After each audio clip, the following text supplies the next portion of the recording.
Hello everybody, welcome back to another Monday mix. Now today I've got a few coins to show you as per usual. We're going to have a few bits of what happened on this day. I've got a few more coins to show you at the end of the video. But firstly, going back a few weeks, I did show you a 1902 pre-decimal penny. And unbeknownst to me, when I turned it over, it had a slight misalignment on the obverse. A bit of a die rotation, which I thought a bit unusual. However, Paul from Coin Patrol actually sent me this, a quote from the Michael J. Freeman's book, The Bronze Coinage of Great Britain. And as you can see, it does actually say specimens have been found throughout the bronze series with their axis misaligned. Pennies of 1864 with a 20 degree and 1876H with a 45 degree errors. Lesser degrees of error in alignment are not uncommon on pennies 1864 to 1867, and the bit at the bottom, it is normal to find the axis misaligned on pennies of 1902, both the high and low tide varieties.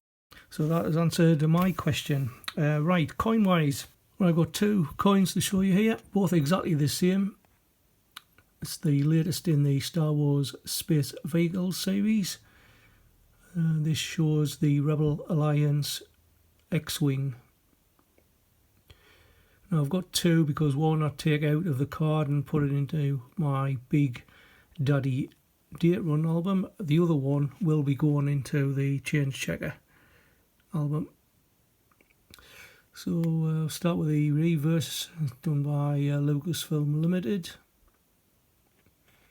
Got that lenticular feature at the top. I don't know whether it's going to work, but there we've got the Rebel Alliance emblem. I think the other way it's supposed to show the X-Wing. And the obverse, as usual, Martin Jennings' portrait of King Charles III. Now with that, I did get a Change Checker trading card with each one, so I'm just going to scratch them straight off now and see what we have got. Gunpowder Plot is the first one, which we already have, and we're looking for an Olympic Centennial, Northern Ireland, Commonwealth, and the other one's a Shakespeare Histories, again already got. So I'll just move those to one side, and we'll move on to the next bit, which is what happened on this day. Well, in 1812, Russia was invaded by Napoleon and his army. Fortunately, it only lasted about 6 months, and Russia defeated the French. Born on this day, on the 24th of June 1987, the Argentinian footballer Lionel Messi was born, so he'll be celebrating his 37th birthday today. Also born in 1944 was Jeff Beck, that famous guitarist. He did actually join the Yardbirds in 1965 as lead guitarist, and he actually replaced Eric Clapton. A year later, though, he founded his own group, the Jeff Beck Group, which included on vocals Rod Stewart and bass player Ronnie Wood, who's now with the Rolling Stones. Also born on this day in 1850 was Lord Kitchener. Now, he actually died on the 5th of June 1916, just off the Orkney Islands, where the ship he was actually travelling on actually hit a German mine and sank, and he was presumed drowned. Now, strangely, I've seen a few sites saying he was actually buried at Hollybrook Cemetery in Southampton, which is rather odd because his body was never actually recovered, so I suspect it's just a memorial that was put up in his honour. Now, the number one song way back in 1998 was the Baddiel and Skinner Three Lions 98. It had already been out in 1996 and resurrected when the French World Cup was on. Fortunately, the way England are playing at the moment, it's going to be more like the Three Pussycats, and I suspect they'll be back home before long. In 1989, the other number one I was going to comment on was by Soul to Soul, featuring Karen Wheeler, Back to Life. Now, I have actually got the album by Karen Wheeler, UK Black, which is a pretty good album, to be fair. Now, I've actually done a little bit of trading in the last week or two. with Miroslav from Collects. He did have some coins on his website that I was interested in, and he did have a price on them, but I asked him if he would do a trade instead, and he was quite happy with what I sent him. So you'll need to watch out on his channel when they do actually come through. So the first one, I mean they're all from Guernsey. Now I made the mistake thinking there was only one coin out of all these that I didn't have, but it turns out there's two. So we'll start off with 1996. Now this had a mintage of 500,000. It's the Guernsey cow.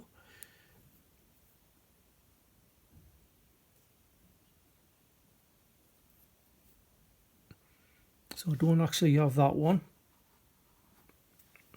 This, however, is a duplicate from 2006.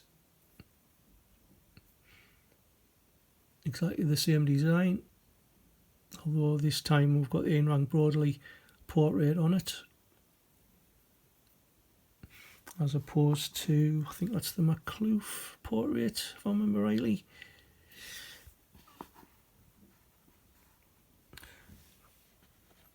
Next up, we've got two 5 pences. This one is from 1999. Looks like the sailing ships. Again, Ain Rank Broadley portrait. This has a mintage of 1,700,000.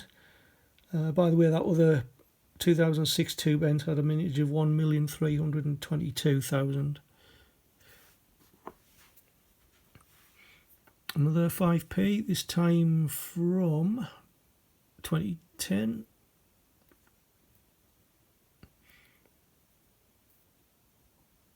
Again, Ain Rank Broadley portrait.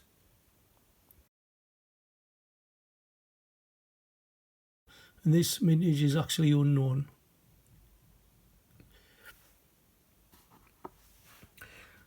Now this one here is one that, believe it or not, I don't have. And it is quite a common one. Guernsey tomatoes, or tomatoes. I always say tomatoes. 1992. I know many people find them in their 10-pence hunts, but since I don't do 10-pence hunts, it's unlikely that I'm going to find one. So this had a mintage of 3.5 million.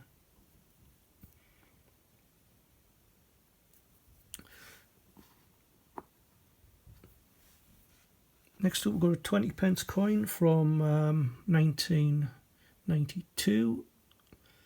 Got a little map of Guernsey there.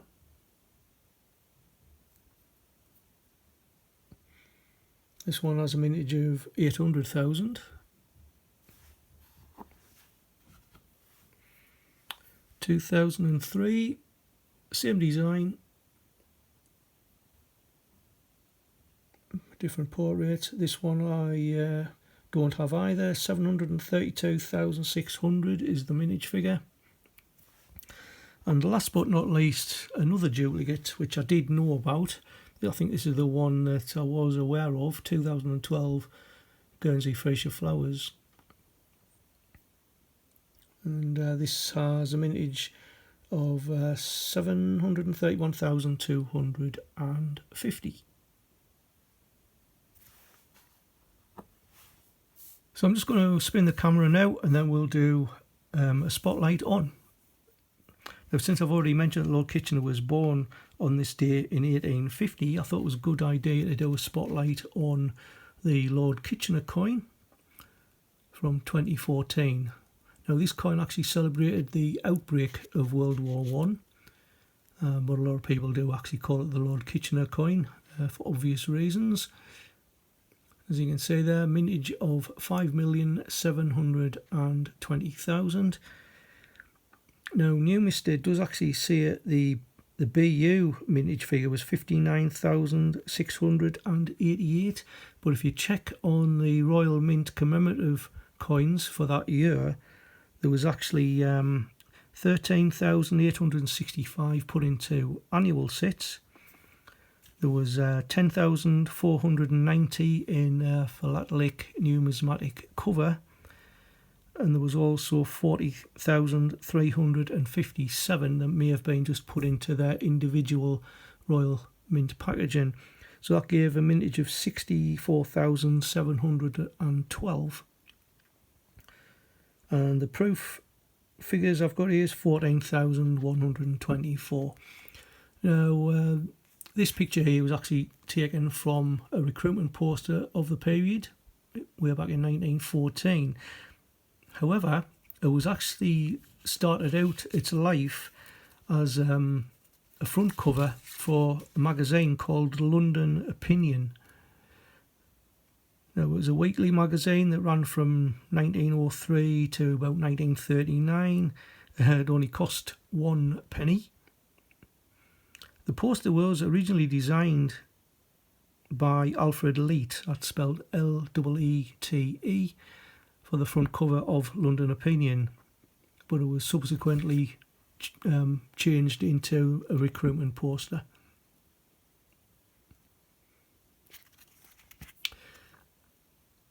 Now, the obverse design was done by Ian Broadley. The reverse design was done by John Bergdahl. Now, there's a bit of an argument on the obverse, because we do know that there is what they call a mule error, where the £2 is actually missing from the bottom of the obverse on some coins. They reckon there might be about 100 knocking about, but some people say it's the obverse of the Trinity House, but I still like to say it is the obverse of the 2014 technology, and I'll show you the reason why. So we've got 2 coins here, and if you look at the obverse, both of them are exactly the same. No difference whatsoever. But that one's the technology and that one's the Trinity House. So my theory is the technologies is always done first. Now, although both this World War I outbreak and the Trinity House were in the annual sets, I suspect that the 2014 outbreak was done first before that one. So in that respect, the mule obverse, I think, has come from the technology. I just don't think they've changed the dies over, and that's probably what's happened in the likes of the Brunel portraits, where the previous year, the 2005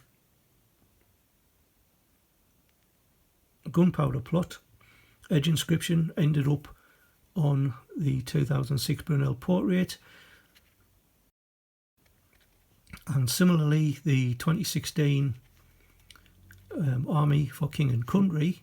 I think the previous one was the Shakespeare Tragedies, I think, was minted after that one, so that was the reason why for King and Country sometimes found on the edge inscriptions of the Tragedies coin. Anyway, you can let me know what you think. That is just my theory, and Numis actually mentions that as well. Right, that's it for today. I'd like to say a big thank you to Miroslav from M Collects for doing that trade with me. Thank you all for watching, and until the next time, keep on hunting, enjoy yourselves, and I'll see you in the next one. Bye for now.